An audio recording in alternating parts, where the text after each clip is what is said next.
So tonight on Morning Rock Out, I have got Chris Sumby of Stonedead Festival. It's great to see you, Chris. How are you doing this evening? Mighty fine. Bizarrely, for this time of year, I've got my feet up for a little bit, so that's nice. Normally, would be getting rid of tickets, trying to sell tickets, and posting tickets, and because they're all sold out, and we've moved over to e-tickets. If I smoke cigars, I'd be smoking one right now. Brilliant, mate. Brilliant. Yeah, that's one thing about Stonedead, isn't it? Especially this year. I mean, last year was good enough ticket sales, wasn't it? But this year, you even had to hold some back for payday to come along, so those people who wanted it could get those tickets. That's got to be a great feeling, yeah. Totally. I mean, last year, before we announced any bands, it was looking really good for a sellout, and I thought we would sell out. Maybe it's just after Christmas into the new year. Once we announced KK, Ugly Kid Joe, Doro, Bonafide, Eclipse, Till Gunner, and the Bites, it was a case of the tickets just skyrocketed even more. And even before we announced any bands, the tickets we were still doing like 20, 30 tickets a day. And then we announced those bands, and then all of a sudden it just went ballistic. And then I think we got to the end of November and it had sold out. And we knew we couldn't announce Saxon until March because of their Judas Priest tour. Yeah. So the idea was to get a really strong bill together, which would excite people, get the juices flowing as much as possible. And then when Saxon were announced, it would basically just be the icing on the cake. And then the last few tickets would sell in. But we kind of didn't expect the demand to be as high. And we're very grateful for that. So it's, and then this year it was just unbelievable. We sold out of early birds before I actually got from my computer to the gate. Uh, and then someone had said, there's no early birds left. I'm like, nah, there's got to be. And then when I looked, I was like, oh my God. So I had to go back and put the general sales on. And then by the Tuesday night, we were right, we've got to hold 100 back. And I mean, we'd put things like in place like Klarna to make sure that people could pay in 3 installments to help folk out because it was just the demand was through the roof. So it was just anything to help folk. And in the end, we held the tickets back until the Saturday, until payday for a lot of people. And then 100 tickets went in 2 minutes. So it's just been phenomenal. I mean, I kind of thank everyone who's bought tickets enough, and it's just been unbelievable. Well, pretty much since we come back from COVID, it's every year has just sold really fast, and it's just been mind blowing. Hmm. I think that's really a testament to you and the other directors and all of us who work at Stonedead, making it such a great festival. I mean, I was out at Chris Barris the other night, and I just had my Stonedead hoodie, and everybody's going, "Oh, Stonedead, Stonedead." And when you mention that, oh, you're part of the volunteer and that, they go, "Oh, thank you very much. Such a great festival. It's such a great feeling. You must get a real buzz from that." Well, the volunteers or the staff, as we call yous, we wouldn't have the success we have without the staff because it's those who are the people who the the fans who bought tickets see first and see last. So when they're coming through the gates to camp to pitch up, if they've got a smiley, happy staff, when they're coming into Deer Park, they've got staff there waving and welcoming, and it's just the warmest welcome in rock. It has to be the warmest welcome in rock. Yeah. So I mean, Dowie sort of gets you all sort of like hyped up to smile that much. I'm adamant it gives you some kind of substances, and a lot of sugar to get you beaming every morning. But that trickles down to the people buying tickets, and that straight away gets them off onto a positive foot. So when they walk through the gates, the first band on stage benefit from that because everyone's in a good mood because they've been treated so well from walking in, and then it's just a domino effect. I think by the time the third band's on, they've pretty much got everybody in the palm of the hand, and they don't have to do anything. I know we had a little bit of a bother this year with the wind, then the hurricanes and everything else. And we communicated that as best we could to everyone coming in, and the staff sort of dealt with it really well. We had to redeploy everybody to make sure that things were in place for the stage. The car park was just crazy because we'd held things back a little bit for that, and everybody just did what they needed to do. the 99% of the fans were over the moon, ecstatic that we were managing to get everything going on the Friday. Now, we had a few grumbles, and I think that was just frustration from being in the car a little bit too long and everything. Yeah. But once we explained the situation and said, if it wasn't for what the staff are doing there, we wouldn't have a gig tonight. And we'll mention that again on the Saturday. So, and then one of the great things about the Stonedead is if there's someone grumbling, they're very quick to shoot them down. Yeah. Sort of say, like A, they're all volunteers. B, they're doing it for you, and C, shut up. But I mean, we're all entitled to opinions and stuff, but it's just nice that we've got a bit of a balmy army, and everyone's so supportive and right behind what we're doing. Certainly is. Certainly is.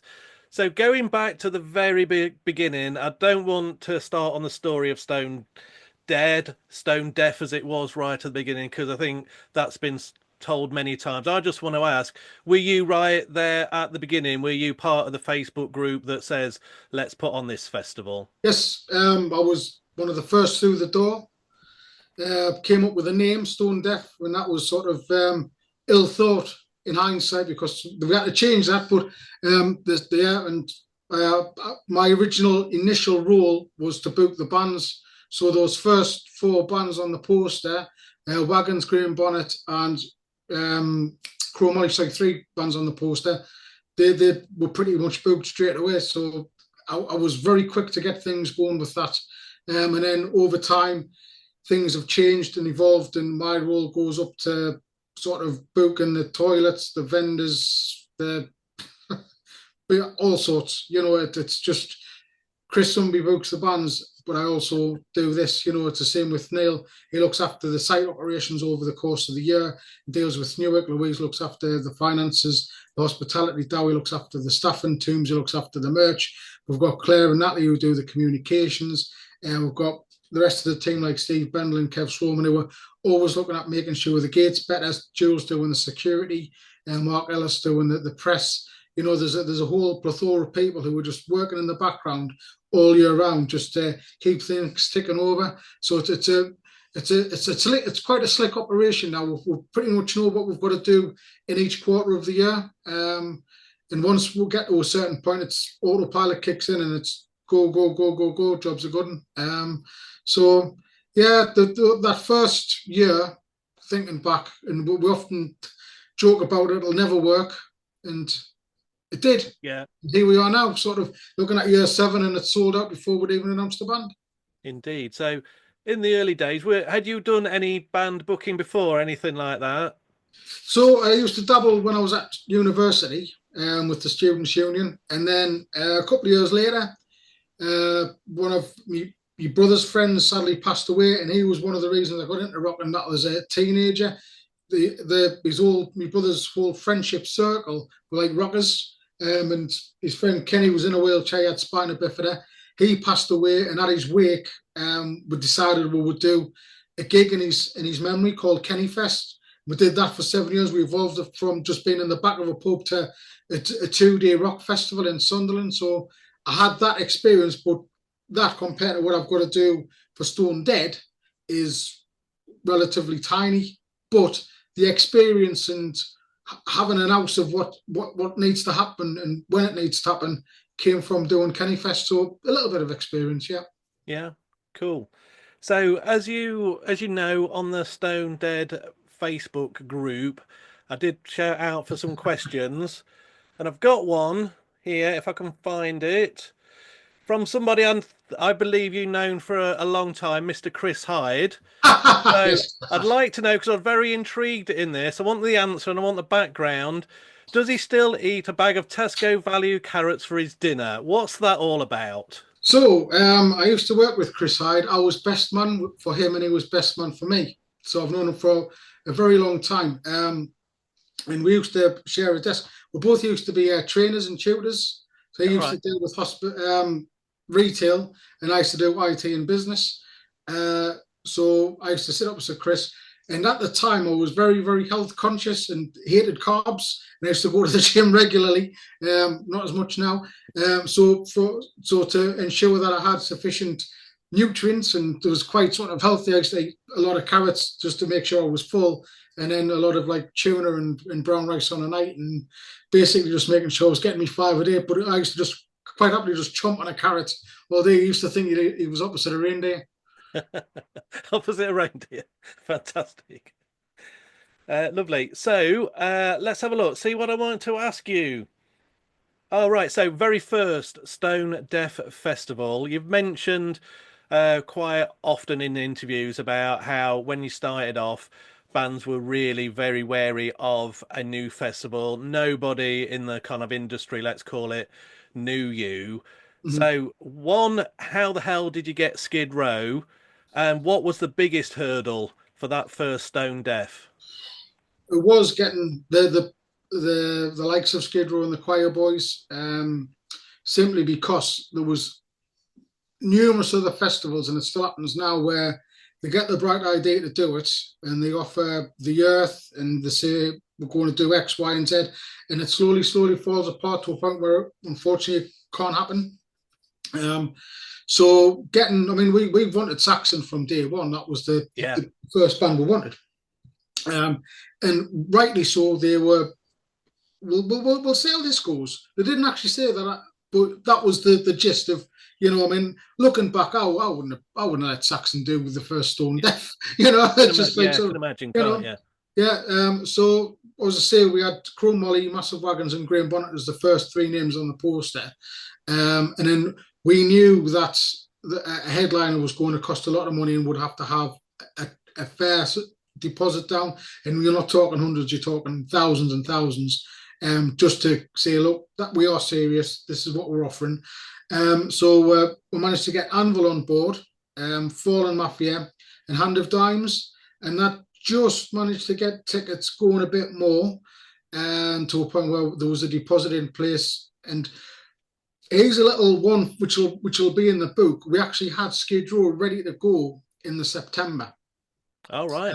So they were ready to go, and and at the time I was the band booker, so there was a big kind of vote, and it was a case of, we're not too sure if Skid Row is going to be a big pull or not. And I was like, well, it's Skid Row for a start. I think that there was slight delusions of grandeur that we had to get Thunder or someone bigger, Right, yeah. or I don't want to say bigger, just more. I don't know who people were expecting. I don't know. But anyway, so we had to kind of knock that on the head, bizarrely enough. And I kept on championing Skid Row would be ideal with a fantastic undercard. It would be really good. And then it got to, I think, the end of October, November, and it was just blind alleyways. And I just went back to Skid Row and said, I'd like you to do it. We in the main want you to do it. We just need to kind of iron out a few creases. And they came back and said, we'll do it. But the whole deal changed in terms of finances, because obviously they thought then we were just going to take their piss, Right. pardon the French. So where the package was for installments was a bit more in our favour, it changed to completely being in theirs. And I All was like, right. yeah, I totally understand that. We had to go with it. So we got the Choir Boys, we got Skid Row, um, and we announced that, I think, at the beginning of December 2017. And then we got Wolfsbane just after Christmas. So that was the first year, which, I mean, looking back at that poster now, I would love to see how that would do as Stonedead's now established, because obviously the numbers were half of what we get now. I think with the way Skid Row had been with Eric, it would be another fantastic year, Yeah. and tickets would be in high demand. More so with the stage and the production we can offer them now. Yeah. Because that first year, as you'll remember, it was quite a small Yeah. stage. But I mean, that's another thing. The budget for the staging was relatively small because, bluntly, we didn't have a pot to piss in. So we started small, and we've got to a size where we're quite happy with. But no, Skid Row, I think we got a little bit lucky, and it was just a case of fortune favours the brave. And for me, that was it. I've told the story before. That is two of my favourite bands, Skid Row and Choir Boys. When I saw that lineup, those two headliners, I had to come there that first year. So I reckon you said what would it be like this year or next year if that was a headline? You'd sell out straight Mm. away again. I'd put money on that for sure. That was great. I only probably surpassed for me, my opinion, last year with Mm. Saxon. That you did it. You know, you wanted that from day one. You did it. Well done to you, and that was fantastic. I mean, last year again, we, we, we'd had Saxon booked for 18 months, maybe, and we knew what to hold off with the Saxon Judas Priest Uriah Heep tour, and that's why we kind of had to put as much as a mouth-watering bill together as we could just to get everyone excited. Um, and Ugly Kid Joe were on the list of bands. KK we tried to get for the year before as well, and we couldn't get them. And everything kind of fell together. And when we had the original poster that had KK at the top, and then headliner be announced, kind of like submerged at the Yeah, top. Um, so the idea of that was it wasn't kind of obvious that KK weren't headlining, but when you read it was they've actually got a headliner on top of KK. This has got to be something else. This has got to be something amazing because KK could have headlined. KK could yeah, headline defo. any for us. That would have been fantastic. Ugly Kid Joe could have been that special guest. Doro could have been that step Yeah, up. All the bands really, I think, probably played a smidgen below where the probably would have done in a normal year, where we hadn't had such great fortune with the bookings. But yeah, Saxon and KK last year was, whether say this year just gone, was just an unbelievable like sort of top two with all of those bands underneath because they're all offered something different. And although it did like sort of piddle down a bit, everybody was mm, just in like the best of moods. So as a fan, I would say that lineup was probably the more this is what I want to see, yeah, you know. And not I'm saying that the other lineups haven't been great. I think it's just for a Monsters of Rock fan, hmm that was probably the most Monsters of Rock. That was our 1984, where I said the year before in an interview with Blue Oyster Cult, that was more our 1985 with that eclectic Marillion, ZZ Top, yeah. Bon Jovi, Metallica, Rat, and Magnum, a good mix. And that's what I thought we had with Blue Oyster Cult and everyone else. And this year just gone is out 84. So yeah, the way things have gone and it's panned out, I'm over the moon. This year, for the lineup for next year, sorry, I think is probably our most hard rocking lineup. hmm There's a lot of bands where people have never heard of them, and then once they play them on Spotify, the heads will be nodding and will be like, oh, Defo. I'm liking some of this. Yeah, So hopefully, there won't be anybody needing to sit down. Where they'll need to sit down on the Sunday, but on the Saturday they'll just want to be up, going back to being 18-year-old and needing a neck brace when they get back to work on the Monday. that's right. I mean, there was so much chatter about it could be Almighty and that, and I thought, oh, I hope it is. And then when you announced it on Sunday, I'm like, yeah. I saw those at Monster Rock. I can't remember what it was. Night was it 22. night night 92? We're Maiden Yeah, and Skid Row and yeah. I was Thunder there and at Roses. Yeah. 92. That's the only time I'd seen them. So to see him again, fantastic. Yeah, seeing love Ricky when he's with Black Star Riders when he did the other year. Fantastic. Managed to have a Well, chat with him.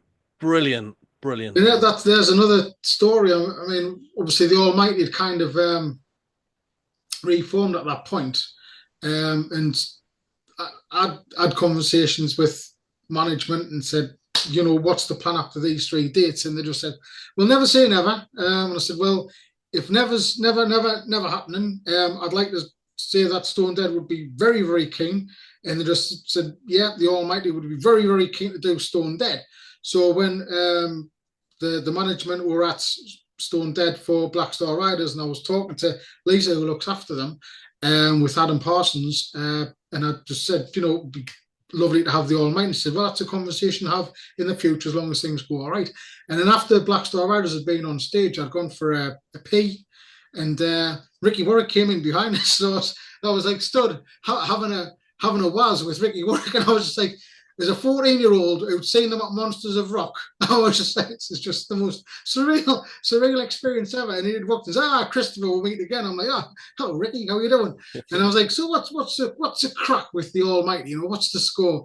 And he said, well, blah, blah, blah, blah, blah. I said, well, it'd be great if you came back, etc., etc. And we ended up crossing streams to get the deal done. Well, I suppose that's a different way of doing a handshake on a deal, I suppose. Well, this is, I mean, the sort of the environment didn't sort of didn't let us sort of shaking hands at that point. So yeah, we just had a bit of. But no, in all seriousness, I mean, this Black Star Riders should have played in 2020, Yeah. 2021, and that pull out. So to get them back as special guests for Blue Oyster Cult was great, and just to have Ricky there, like just Mr. Cool, calm, and sophisticated. He just oozes absolute class when he's walking around. He's just,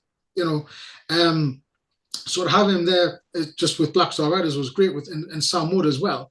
And to have them back with the Almighty is going to be like amazing. And those first 4 albums, they're just it's fists in the air, head banging. It's just going to take probably a lot of middle-aged folk back to being the late teens, early 20s, and pretty much like therapy were the other year, where everybody forgot they were in the 50s and started wanting to do crowd surfing and going over the barrier. And Jules and our team were having palpitations of these 50-something-year-olds were like getting launched over and then landing badly and landing on the backs badly and trying to get up. And you could actually hear them creaking over the band as they stood up and like the limp. And Jules is going, "Don't do that again." And they're like, "I wouldn't want to." Yeah, I'll be like that for the Almighty. I can't wait for next year for those. So I hear you and the other lot of the production team say time and time again, it'll be easier next year, it'll be easier next year. Is it getting easier every year? No, not because the problem is we're never quite happy with what we've done. And we'll get on site and we'll go, right, we need to make sure that we'll get this sorted. Sometimes we get it sorted on site, sometimes it gets put on for next year. And the problem is, and I've said this before several times, if we did this every 3 months, we'd have it off to a T. But because we're doing it every year, every 12 months, you kind of like some things get forgotten about and you think, we're meant to sort that out and do this. So I think we're just our own worst critics. And that goes for everybody right down to the staff like yourself. You'll all come away on the Sunday, Monday, thinking, "Oh, we could have done this a little bit better. That could have been a bit better," And that's a good thing because it shows that you care, and you're passionate about the whole event, which is great for us. I mean, I can be driving home on the Sunday night, and I'm just like, "Why didn't we do this? Why didn't we do that? Why?" And so straight away, you're putting like a list of things together to discuss for next year. And then it's things like just making sure there's more toilets, better food vendors, making sure that they try to get the queues down. I don't think we'll ever not be able to get it so everyone comes in dead smooth and we haven't got queues. I just think it's the nature of the beast. It doesn't matter what event it is, there's always going to be queues. So I think it's just a case of trying to keep everybody happy while they are queuing and make it as quick as possible. But in terms of getting it easier, it's we know the pitfalls. We kind of know what to expect to a degree, and we've got more experience. But it doesn't really get any easier. I think once we get into August, it is literally just spinning plates because there's always something comes up. I mean, the only thing I will say is we haven't had a year quite as bad as the COVID year yet. No. Although the wind just in 2024 on the Friday, that was, that was kind of, we've got a stage, but we can't put it up. The year where we didn't have a stage, you were there, and it was just everyone was. It's like nobody wanted to. There should be something there, Chris. Yeah, well, nobody wanted to mention the S word stage. Like so, they was just like, yeah, everything's going all right. What about the stage? It'll be here. And then when it did arrive, it was half the size of what we booked, and we needed to go to Argos and buy a load of gazebos and get a load of scaffolding to patch it together. So, yeah, I think at that point it was a case of if next year isn't easier than this, that's it. I mean, I actually set the nail on the Friday. when there was that much going on, actually, he pulled up in the van, and I just walked up and went, "I'm telling you now, if we have the same problems next year, we can't do this again. We cannot be having the same shit every year because it's just it's no good for our health. You know, Yeah. it's stressing you out." And ultimately, you're doing that as a highlight of your year. You know, you're getting there and you're spending 365 days of the year faffing on with it, and then you get there and you want it to be perfect. So, and then things start falling away, and it's how quick you can make sure that they get repaired. So, yeah, one year it might be like a point where we're all walking around really calm and collected and just chilled out and just thumbs up constantly, you know. But until then, we'll just keep on doing what we do because it does work. So I was gonna ask, of all the years, what was your biggest stress? What was your biggest headache? Was it that year when you initially didn't have a stage, or was it even worse one than that? I think that whole year, to be honest, was horrific because we had to cancel the year before. Yeah. And obviously, the government was saying we're going to reopen in June. So we were like, we're going to be good to go. And then it got delayed slightly. And it was like, shit, is it? Is it not? Is it not? And um, then everything looked like it was going to go, but they weren't allowing flights back into the country. So it was a case of can Black Star Riders get in? Can Heat get in? And all of the bands who were needed to basically bring in from abroad. So we had to change the bill. We had to replace Heat with Massive Wagons. And Tigers of Pantang. I mean, there's the thing, Tigers of Pantang, a band from Whitley Bay, and they've got two Italian lads, you know, so we had to replace them with the treatment. Um, and it was just one thing after another. And even when we got on site, we didn't have the stage. There were certain things missing or hadn't arrived or whatever. And we were short on boards because there was loads of people testing positive for COVID. We had Black Star Riders pull out at the last minute because they couldn't fly over. We had to replace them with Uriah Heep. Then we had the treatment pull out on the Friday night, ready for the Saturday. I got a phone call 11 o'clock on the Friday, say the treatment, the singer tested positive. So I was up till 3 o'clock in the morning trying to sort that out. Managed to get Absolver, who were there anyway, with Blaze to do another set. So that was stressful, but it was a case of it always seemed like we can get by with what we've got. You know, if we'd lost the band and we'll have to do it with 8, but I was adamant we'd have 9. Another one of the other stressful ones was this year just gone on the Friday Yeah. because we knew the weather was going to be a tad blustery, you know, and woke up on the Friday morning, gone to have a shower in the shower block, came out, the wind had picked up in the 5-10 minutes I was having a shower till and I looked up and there was a gazebo 80 foot in the air, like hovering above the rain. I thought it was Doctor Who's TARDIS. I was just like, it shouldn't be up there. And then when it got changed and I had to wander down the arena and it was just like a bomb site of gazebos from the traders in the in the arena on the Friday. So got that sorted, and then it was all the reports were coming in from Leeds and Reading saying they were having to cancel that day's program because of all the wind. And our production guys were coming saying we're not going to be able to get the stage sides down or the PA up because the wind's just causing havoc, and it doesn't look like it's going to die down till 4 o'clock. And say, well, we'll hang fire till 4 o'clock, and then we reconvened every hour. Well, it sat had a 10-minute meeting where we're at, to a point where I think it got to 2:30, 3 o'clock. It was a case of we can go ahead, but the PA's got to be dropped slightly. We can't have any screens up. The sides of the stage have got to be down. So it's all going to be open. So that was the case. We held gates back. We communicated everything as best we could. Scarlet Rebels came on time. There were still people queuing to get in. But I thought the stage with the sun going down, being open, looked quite rustic. You know, it looked dead retro, like an Yeah, yeah, early old Ulster school. rock. And then, Paul Giorno, rest in peace, came on, did his thing, and he was absolutely phenomenal. And then Spike and the boys, like Choir Boys, Stroke Thunder, came on, did their thing, and it was just once they came off stage and Paul Anthony from Planet Rock started doing this thing with the DJ, and I thought, right, this is it. This is going to be a show as a show goes. This is going to be a good one. And on the Saturday, it was just everything just bang, bang, bang.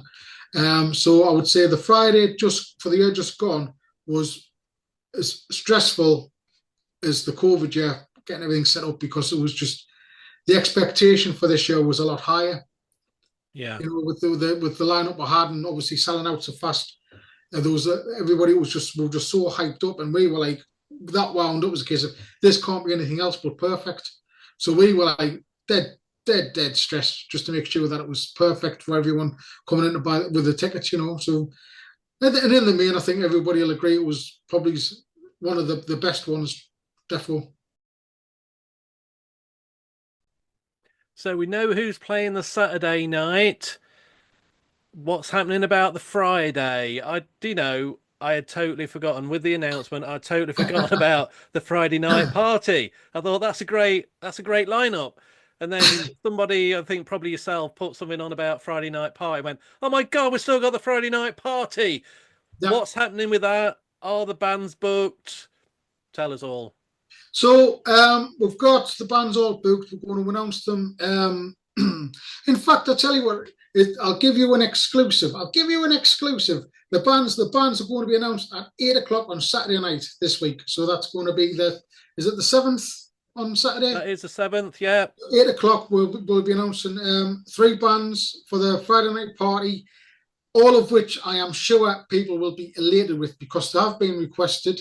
Um, and it's just going to kick things off nicely, as the Friday always does. It always gets everyone warmed up in the zone, and it's a good incentive to get there early on this Friday, get yourself pitched up, and get into the arena, which also makes our jobs easier because everyone's there on the Friday, and we've got less stress on the Saturday, if that's a thing.